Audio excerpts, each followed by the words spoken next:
Antes de mais nada, eu dirijo uma saudação muito cordial a todos, a todas os que vão ver este vídeo e vão, a partir dele, conversar um pouco sobre a vida da própria província, da própria comunidade, à luz de um tema que foi abordado pela Assembleia da CRB de São Paulo no ano de 2000, momento no qual quase 200 provinciais e delegados discutiram a questão de uma liderança nova na vida religiosa para uma ação transformadora da mesma. Naquela ocasião eu estive presente na Assembleia como assessor e em diversas ocasiões eu pude falar de maneira mais sistemática para aquele público em torno do tema. E a Verbo Filmes vai agora publicar em 2 palestras o essencial daquilo que foi dito por mim naquela ocasião, num contexto mais trabalhado de dinâmicas de grupo, etc. Serão 2 palestras. A primeira vai falar de maneira mais específica sobre a liderança que nós necessitamos hoje nas nossas comunidades para uma ação transformadora da própria vida religiosa. E a segunda, ela falará da comunidade dos discípulos e de como deve ser a animação por parte daqueles que, por função ou por delegação que vem do próprio Espírito de Deus, assumem esta tarefa de tornar bem clara, bem presente para o grupo todo, a dinâmica que deve animar e também a motivação que deve animar aquele grupo.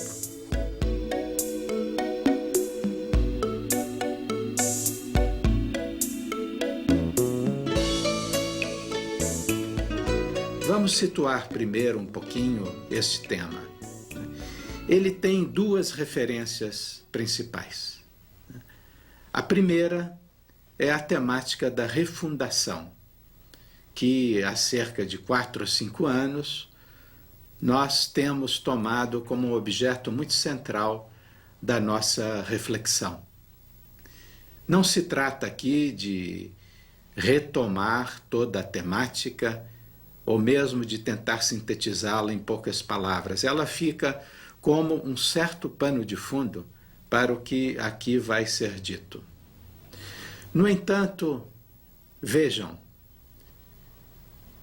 cada vez mais nós nos convencemos de que o processo de refundação, que já vem há muitos anos, ele não vai se dar de uma maneira mais ou menos espontânea, mais ou menos mágica, digamos assim. Ele necessita de um direcionamento. Ele precisa de uma certa condução.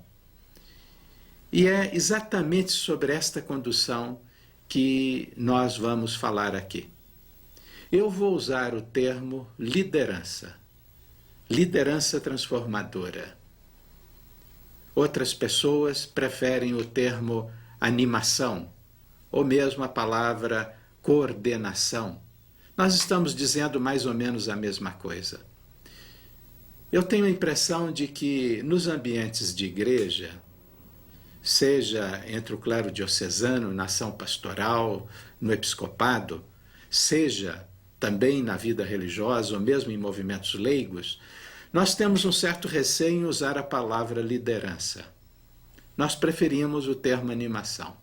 E talvez a razão disso seja a seguinte: a palavra liderança, ela é muito norte-americana e realmente nós a ligamos de maneira quase espontânea ou à ação empresarial, que na sua agressividade, nessa tremenda competição do mercado, exige que um líder ou vários líderes, de maneira organizada, tomem as decisões, intervenham e direcionem o processo da empresa.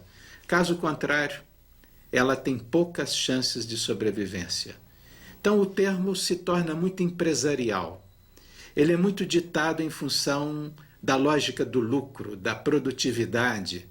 E nós, sobretudo neste momento da vida cultural do mundo, nós estamos talvez com a atenção mais voltada para uma dimensão que até se opõe criticamente a esta da produtividade, do êxito, da eficiência, da qualidade total.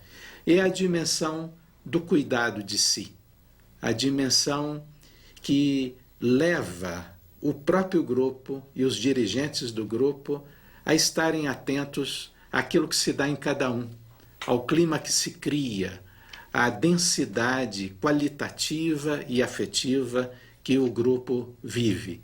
E aí nós vemos, com certas ressalvas, esta entrada de um vocabulário que vem de teorias da organização. Isto de um lado. Agora, de outro, nós também vemos esta palavra liderança muito usada no sentido político. E política, para a maioria de nós, é isso que a gente sabe, né? É realmente um ambiente no qual interesses de grupos isolados que se servem das estruturas de poder ou de pessoas ambiciosas tomam a direção de todo o movimento, impedindo até uma verdadeira participação, um processo crítico, uma discussão mais aprofundada das decisões. E nós, naturalmente, estamos cansados de lideranças desse tipo.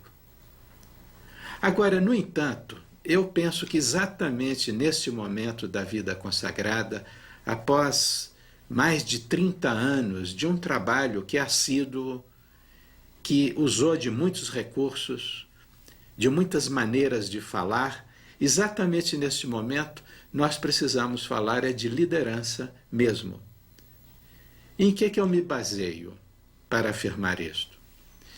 Nos Estados Unidos, no início dos anos 90, após uma crise fortíssima da talvez mais bem-sucedida forma de vida consagrada desenvolvida na primeira metade do século XX, os norte-americanos sentiram a necessidade de repensar a vida religiosa toda. E organizaram uma pesquisa amplíssima, muito, muito cara, mais de 3 milhões de dólares, para discutir o futuro da vida religiosa nos Estados Unidos. E coisa interessante, dentro de uma contextuação muito rica, também teológica, histórica e eu diria filosófico-cultural, os autores dessa pesquisa, um grupo muito especializado, chegaram à conclusão de que o que estava realmente faltando era liderança.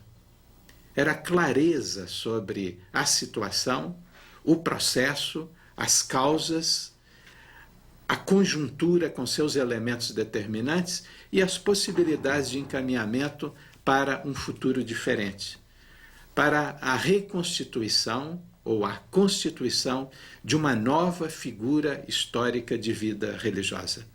E eles insistiam muito em cima disso, da formação das lideranças, do repensamento da liderança, que nós precisamos insistir se pretendemos conduzir a vida religiosa a um patamar novo, que não é de eficiência, que é ontológico, que parte do ser e da missão da vida consagrada, mas que não fica nas nuvens, que é capaz de situar isso concretamente no mundo como ele é hoje, nas províncias e congregações, dentro das circunstâncias muito concretas que cada uma delas está vivendo.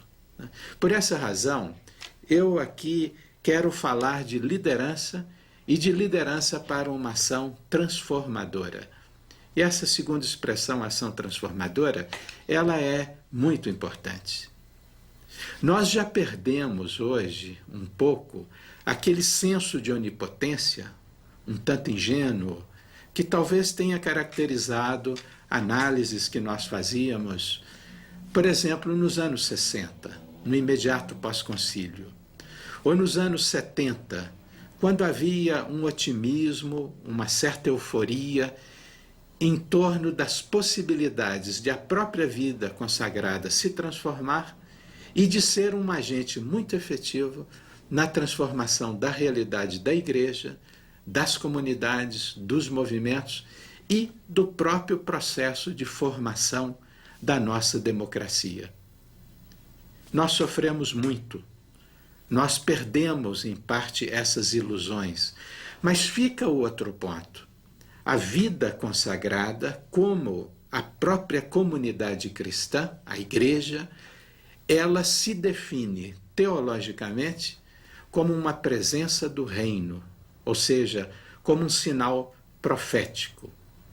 Por necessidade intrínseca, em razão da sua própria vocação, a vida religiosa tem que ser criativa e corajosa no seu posicionamento. Dela se exige criatividade, fidelidade criativa. Dela se exige coragem, paresia.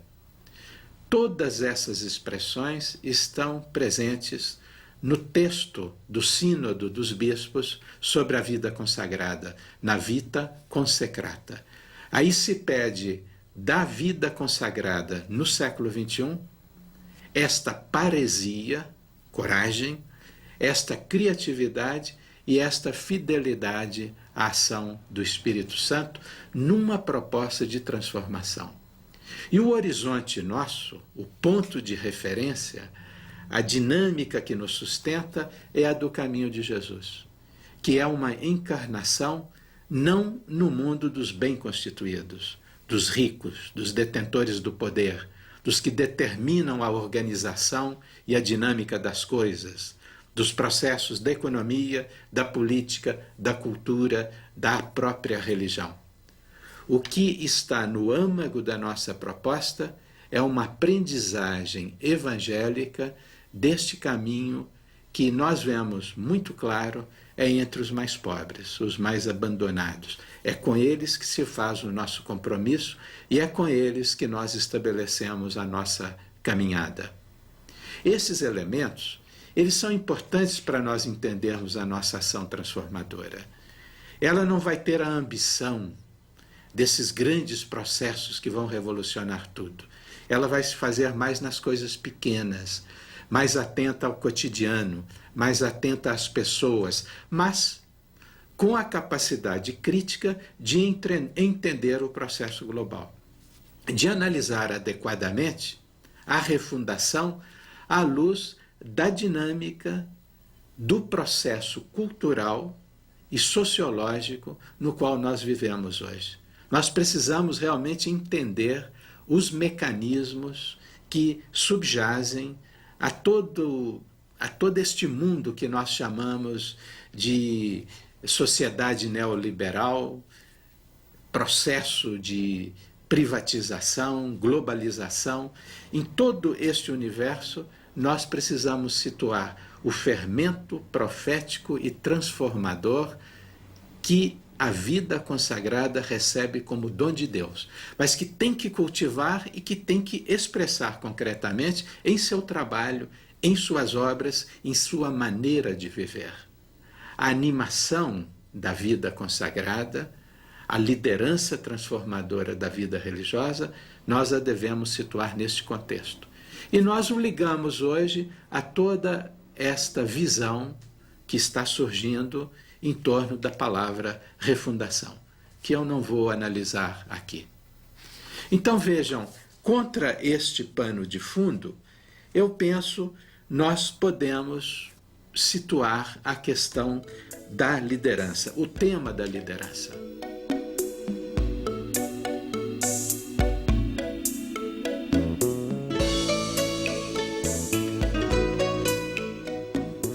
Esse tema da liderança e de uma liderança transformadora é um tema que surge na nossa igreja e na vida religiosa praticamente depois da Segunda Guerra Mundial. Até ali, a liderança significava manter as formas históricas já constituídas, os modos de pensar, os modos de agir, as obras, o estilo de condução da própria comunidade, a vida de oração, a teologia que sustenta este grande arcabouço da vida consagrada.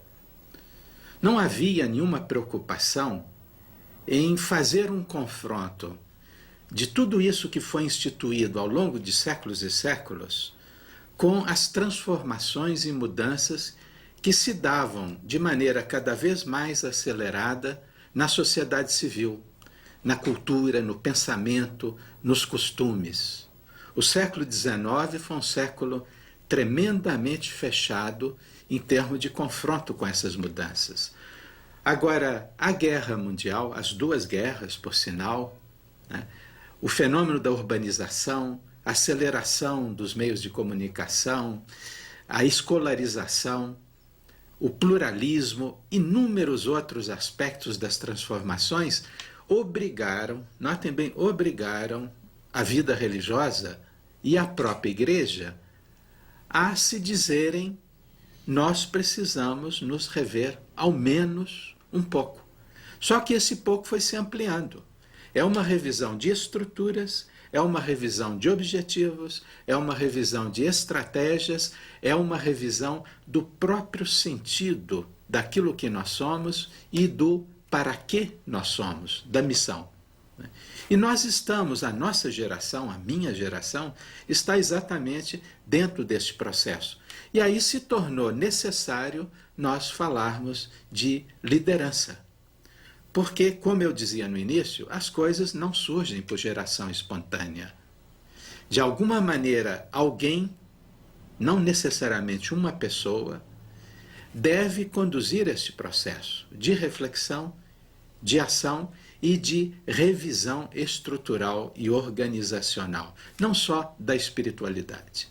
E então nós temos que, pouco a pouco, no nosso vocabulário, nós começamos a usar inúmeras palavras como participação, delegação, rotatividade, bases, processo decisório, liderança emergente, comunidades sem líderes, e fomos mudando os nossos modos de falar. Muitos já não usam o superior, e sim o coordenador. E por aí afora. Nós, paralelamente, mudamos, e bastante, o jeito do relacionamento interno. Hoje as comunidades são muito mais participativas. O processo de decisão, ele não é feito solitariamente a partir de um princípio ou de um grupinho de privilegiados que decidiu. Tudo vai às bases e volta das bases ao centro de decisão e de animação do que foi decidido. Eu não me iludo. Eu sei muito bem que as congregações são muito diferentes entre si. Algumas que já lograram, às vezes a custo de muito sacrifício, uma transformação real. Elas vivem no espírito participativo. Há muito mais liberdade, muito mais consciência, muito mais condições de autogestão. Outras estão ainda lá na Idade Média. Nós não podemos falar da vida consagrada como se ela fosse um todo. Mas nós notamos em todos os grupos esta presença da problemática contemporânea, da problemática moderna, que no fundo questiona a maneira como são conduzidos os grupos, as províncias, as congregações. E muitos conflitos surgem disto. O próprio exercício da tarefa de provincial, de coordenador de uma comunidade, começa a ser problemático. Antes se tratava de manter as coisas no seu lugar. Agora trata-se de lidar com gente de carne e osso, que pensa, sente, quer e intervém, né, garantindo o que é essencial ao grupo, que é o seu carisma, é a sua riqueza, é o seu dom, é o seu objetivo. E o objetivo é sempre esse: testemunhar na linha fundacional o dom que Deus deu àquele grupo e que ele deve traduzir no hoje da vida, das circunstâncias e dos desafios, né, em um modo bem concreto de trazer vida para o mundo. Significar para um mundo cada vez mais distante da fé que o reino de Deus existe e que o projeto de Deus está vivo e que Deus é este Pai que nos ama e quer que nós sejamos instrumentos da sua justiça, da sua misericórdia e do seu projeto de convivência mais fraterna entre os seres humanos. Então, vejam, de um lado, a gente tem que olhar para esse grande horizonte, que vem da teologia da vida consagrada, da eclesiologia, do segmento de Jesus, da cristologia e da visão que nós precisamos ter do processo histórico da própria humanidade, da missiologia. Agora, de outro lado, a gente tem que situar isso no concreto de cada congregação, de cada província. Eu conheço províncias muito pequenininhas, congregações que não têm grandes obras, e conheço outras nas quais o provincial, a provincial, administra um orçamento de milhões de dólares com obras de grande peso, peso sociológico, peso político, universidades, hospitais que são verdadeiras cidades, né? E outras que são um pequeno grupo de pessoas inseridas nos meios populares, vivendo no estilo muito simples, trabalhando para terceiros, sem ter obras próprias. Evidentemente, liderar isto vai ter um significado diferente no grupo grande, que se estruturou ao longo de 100 anos, servindo a obras importantes e pesadas, e outro grupo que é um pequeno conjunto de homens e mulheres que põem suas vidas, seus dons, seus talentos a serviço de uma tarefa mais concreta, mais definida, seja dentro da igreja, seja até fora da igreja. Então, isso é muito importante para a gente entender a liderança transformadora. E, ao mesmo tempo, e isso é muito importante, nós temos que entender que a igreja, ela também não é uma grandeza unívoca. A gente tende a falar a igreja católica, não é bem assim. Padre Libânio, num livrinho precioso, recente, ele nos mostra como no início do século XXI, na igreja do Brasil, nós vamos ter 4 grandes cenários. São 4 grandes tendências-força que atuam na realidade, que em parte se contrapõem, em parte se complementam.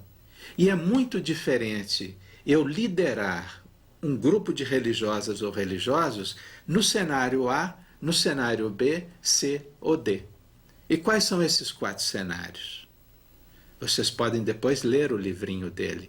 Ele fala de um cenário no qual nós concebemos a igreja e a vida consagrada institucionalmente. Isto é, importante a instituição, modernizada, dinamizada, organizada numa maneira mais moderna, mais eficiente, mais personalizada, mas o importante é a instituição. Já um outro modelo vê, e é um outro cenário também, vê a igreja, vê a vida religiosa partindo do entusiasmo, da subjetividade afetiva, do cultivo da oração, da fé, da piedade. É um modelo carismático, por exemplo, que está entrando também na vida consagrada. Há uma sensibilidade nessa direção do pequeno, do subjetivo, do que é caloroso dentro do grupo. E isso é um cenário. Aí a gente vai falar de cuidado do outro, de afirmação da pessoa, de cultivo de si, de grupo no qual há uma certa transparência, um intercâmbio de vidas, de emoções, de horizontes de significado, onde cada um pode ser pessoa, etc. Um outro modelo já distinto, que muitos na Europa veem como quase o modelo principal, é aquele no qual a igreja ou a congregação, ela se percebe a partir da sua missão, do seu testemunho, da sua pregação. Aí não é tanto a instituição, é a vida. Mas esta vida tem que ser significativa, ela tem que ser querigmática, ela tem que ser um anúncio do reino.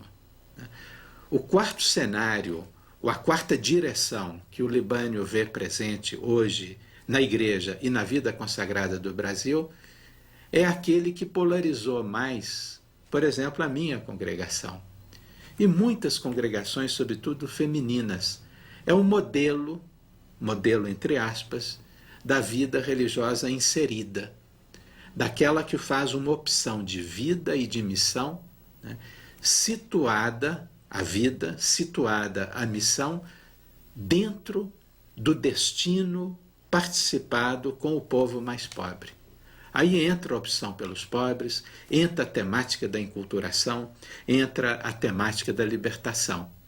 A questão do sentido social e político das nossas obras, do nosso trabalho, ganha um primeiro plano expressivo dentro desse cenário, desse modelo. Vocês logo percebem, né, que realmente liderar um grupo de religiosos, animar um grupo de religiosos, em cada uma dessas 4 direções tem conotações diferentes. O interessante é que quando a gente começa a ver o que escrevem os teóricos da organização, psicólogos, sociólogos, especialistas em organização, nós notamos que eles também notam cenários semelhantes. Há hoje, na dinâmica organizacional, na distribuição de papéis, na delegação de funções, uma mudança muito grande no conceito de administração empresarial, por exemplo. Administração de um clube de futebol, administração de uma empresa que produz qualquer tipo de objeto, ou num partido político. Todos estão discutindo essas coisas. E daí a gente tira esta conclusão absolutamente importante. A liderança tem a ver com o tipo concreto de instituição na qual eu estou. E só considerando a realidade dessa instituição, o seu passado e o seu presente, o número de membros, as obras que ela possui, o estilo de vida que ela cultiva, é que eu posso pensar numa animação ou liderança transformadora. Ela é sempre objetiva, ela está sempre situada num contexto bastante preciso. Ela nasce de uma análise da realidade, de uma capacidade de ubicar, de situar o grupo neste contexto maior.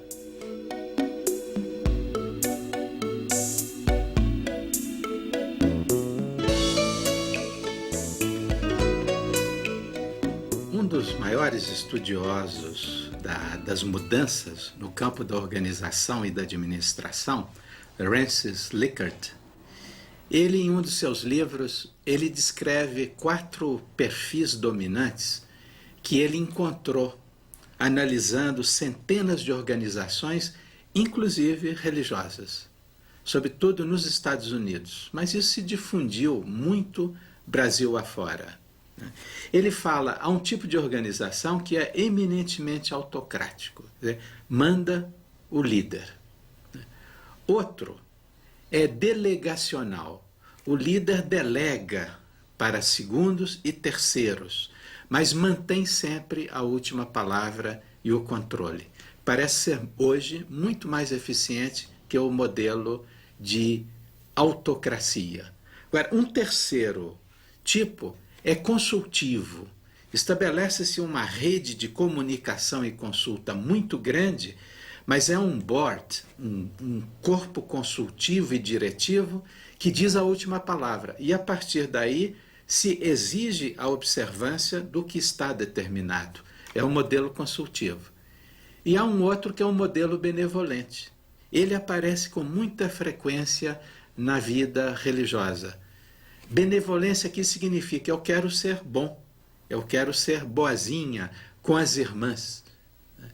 Mas, na realidade, eu me torno muito subjetivo. E eu perco um pouco o sentido daquilo que constitui o grupo enquanto tal. Não é que um ou outro desses perfis seja absolutamente o melhor.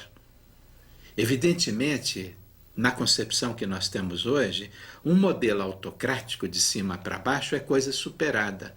Mas isso depende. Há situações em que é preciso uma liderança desse tipo, sim. São situações de emergência, são interferências em em situações de conflito, por exemplo, conflito agudo, de exaustão de grupo, aí é preciso vir alguém e autocraticamente tomar as decisões e estabelecê-las. E nós, quando somos mais benevolentes, mais permissivos, mais pluralistas, mais, eu diria até, aqui é meio pejorativo, niveladores por baixo, essa benevolência impede que a gente tome decisão. E aí há uma tendência ao que o psicólogo social chama de anomia. Cada um faz o que quer. O resultado é um individualismo muito grande. E aí torna-se impossível a gente liderar, a gente animar. Não é fácil se conseguir o equilíbrio. Mas para se conseguir o equilíbrio, o que a gente deve olhar? E aqui eu tomo de Likert 5 pontos que ele considera como essenciais para a gente analisar bem a maneira como é exercida a liderança em um determinado grupo ou organização.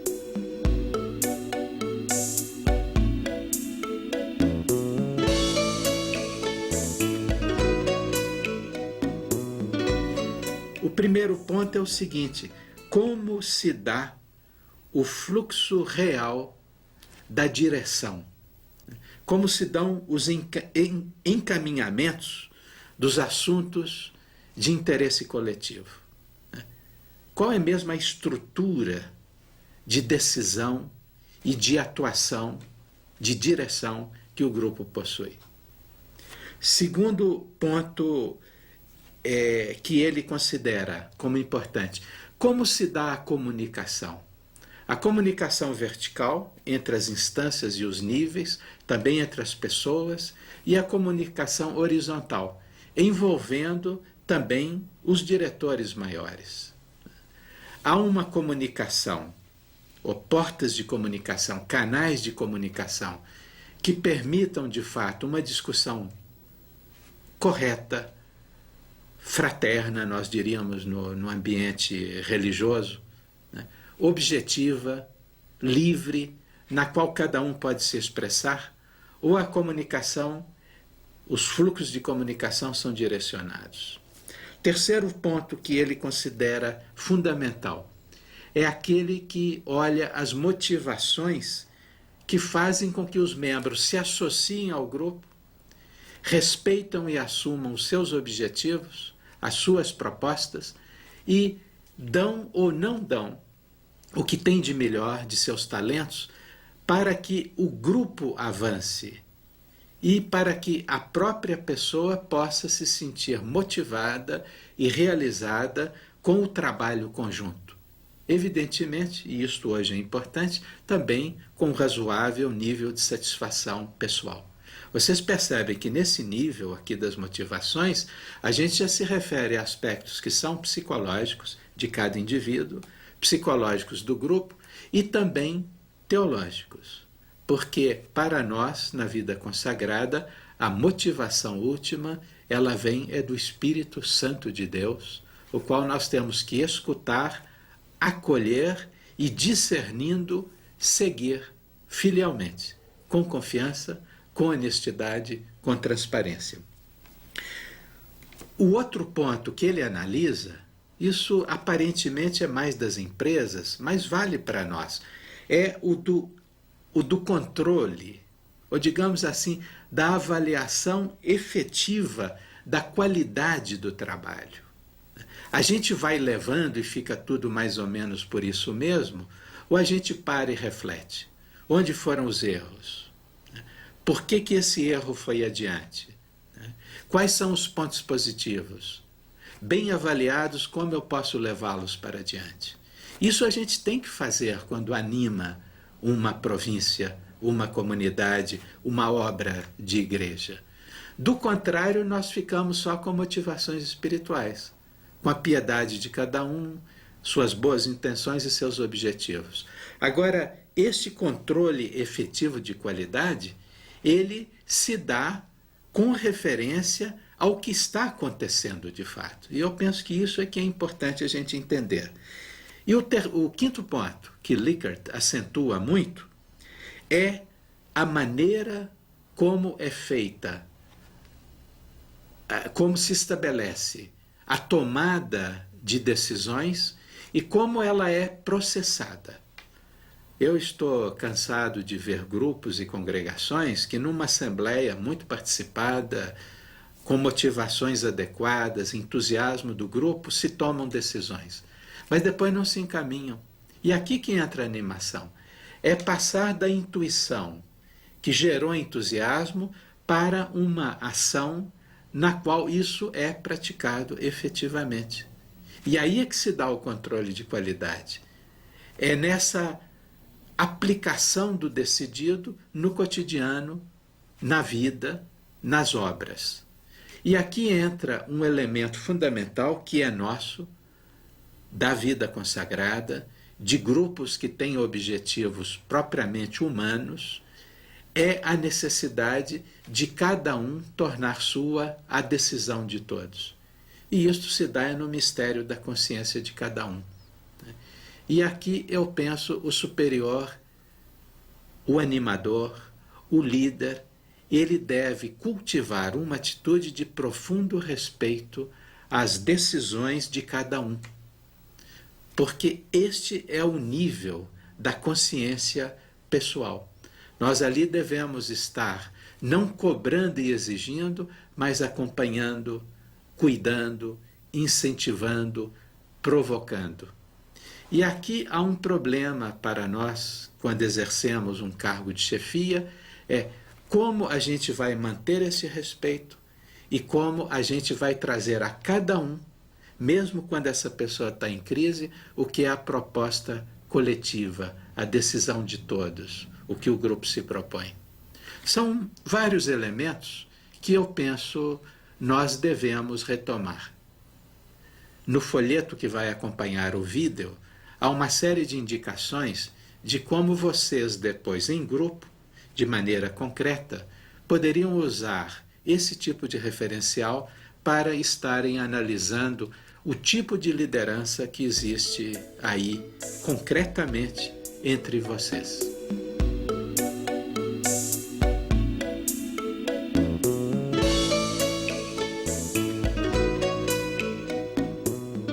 Nós estamos neste momento cultural vivendo uma fase muito interessante. É como se a gente quisesse sair de uma situação onde vemos tudo de maneira muito objetivada, então são normas, processos, passos, para um outro no qual o subjetivo emerge com mais força, agindo sempre nas coisas objetivas que a gente faz.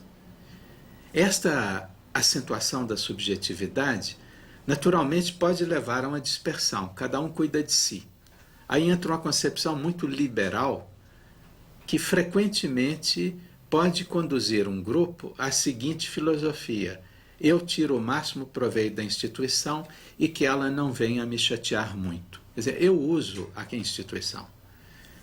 Mas nesse momento está surgindo, e isso a gente nota também nos próprios teólogos da libertação, que objetivaram muito a proposta dentro de uma visão de se fizermos isto, análise das causas, nós vamos conseguir este objetivo, que vai ser a libertação. Hoje, quase todos eles têm uma visão, digamos assim, holística do processo. Eu posso citar inúmeros nomes de teólogos, amigos meus, também teólogas, e aqui entra um pouco também a teologia feminina ou feminista, que começam a ver o todo e a dizer só a consideração do todo é que permite uma riqueza da subjetividade e uma objetivação do processo. E aí a gente está tentando ver se ligamos as coisas. Há o perigo de virar tudo holismo. Aí nós caímos num espiritualismo extremamente difuso, de tipo nova era. Isso é um perigo nada irreal. Nem na espiritualidade, nem no modelo de vida comunitária, nem na ação apostólica da vida consagrada. Nós hoje temos uma certa aversão ao modelo puramente institucionalizado, objetivado. Mas neste processo de valorização do todo, e o todo intuitivamente colhido, eu penso que as empresas, o campo propriamente empresarial, fez também um movimento de passagem muito interessante.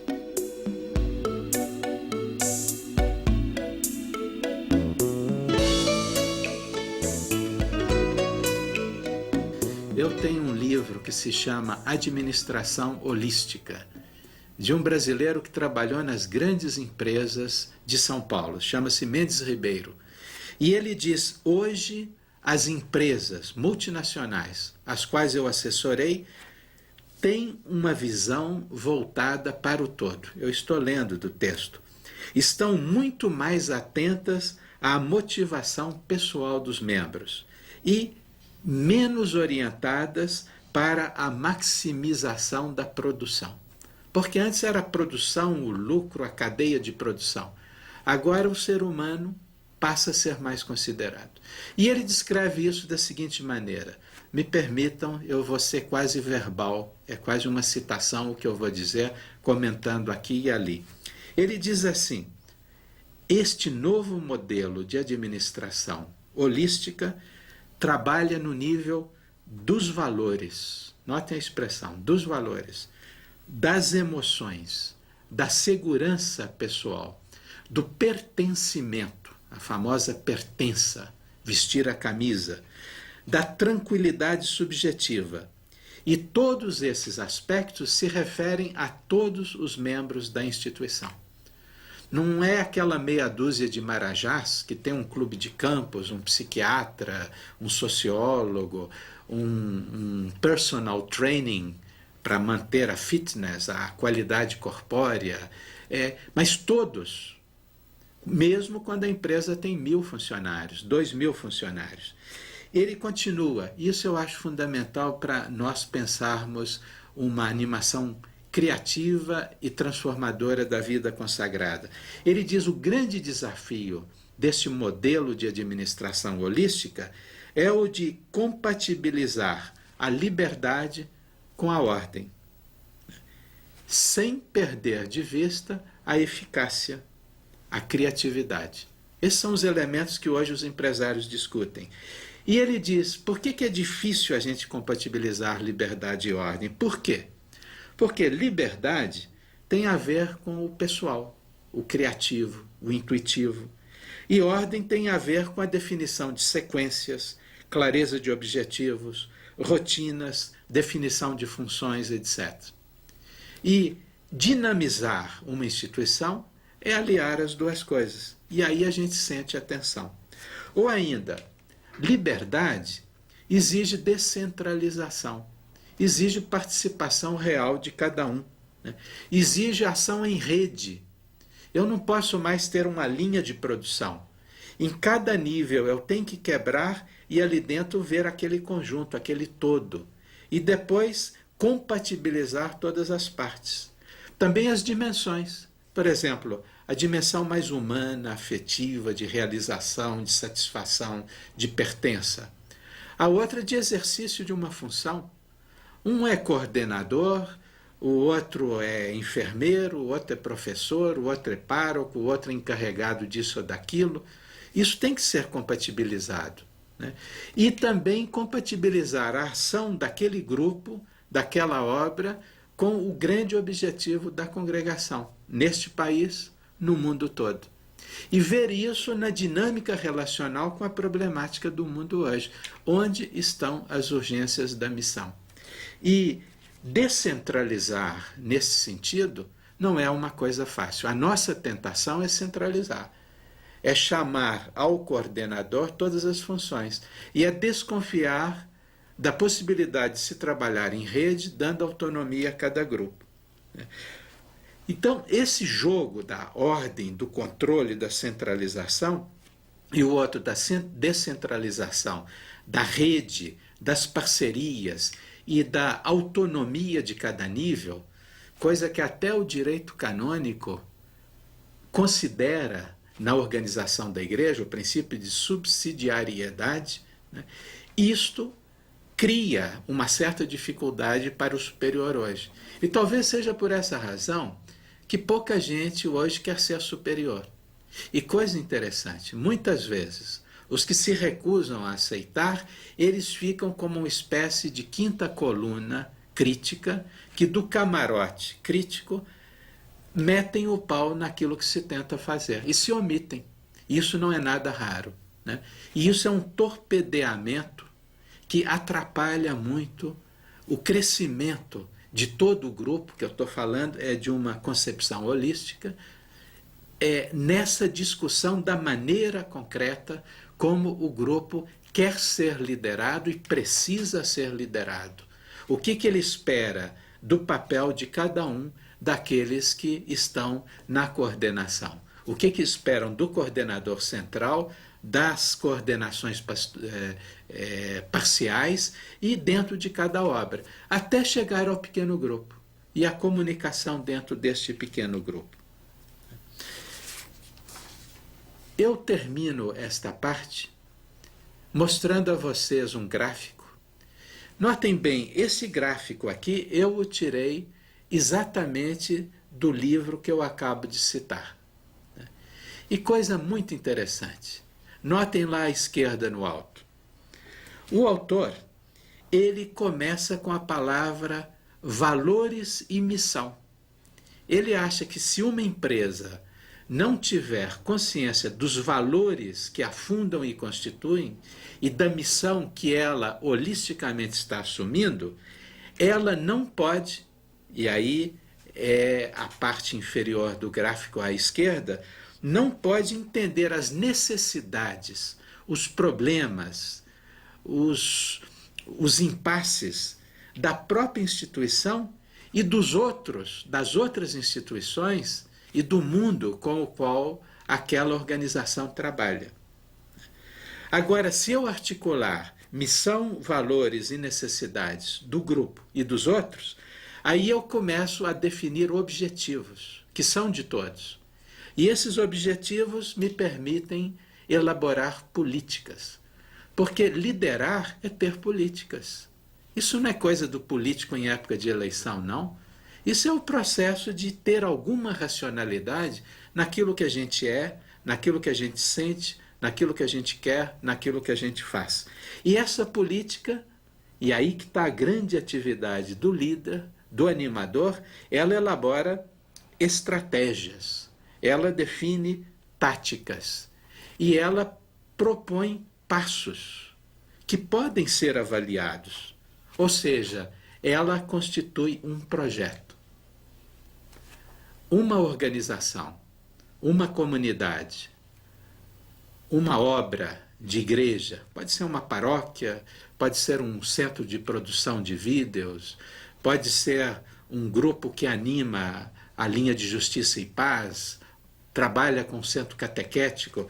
Se não elaborar um projeto, e se o animador não estiver continuamente voltando-se para a missão, os valores, as necessidades, objetivos, políticas, estratégias, táticas e passos deste projeto, não há liderança transformadora.